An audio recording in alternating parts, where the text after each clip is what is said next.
ساتھ کسی قسم کی رشتہ داری اور ان کے ساتھ دوستی نہیں کریں گے کہ وہ لوگ جو اللہ اور اللہ کے رسول کے ساتھ عداوت رکھتے ہیں۔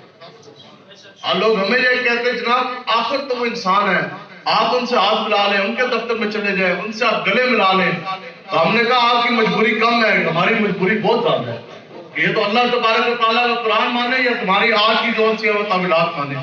تو اس لیے آپ لوگوں نے پوری جرات اور قوت کے ساتھ انشاءاللہ دین کے ساتھ آج لوگ یہ کہتے ہیں کہ ہم راجے ہم رانے، اور یوں تو راجے بھی ہو، رانے بھی ہو، جگ بھی ہو، گجر بھی ہو، تم سبھی کچھ ہو، یہ بتاؤ کہ محمد عربی کے دیوانے بھی ہو، اور کوئی سرحد کا ہے مومن تو کوئی پنجاب کا مومن، ڈھونڈنے سے بھی نہیں ملتا قرآن کا مومن۔ اب عملی نمونہ دیکھیں، غزوہ بدر میں سامنے بات کھڑا جراح کفر کا جھنڈا لے کر، تو یہاں حضور علیہ السلام کا دین اسلام کا جھنڈا لے کر حضرت ابو عبیدہ بن جراح کھڑے۔ جنگ شروع ہوتی ہے، تلواروں کے ساتھ تلواریں ٹکرائی، کچھ دیر کے بعد حضرت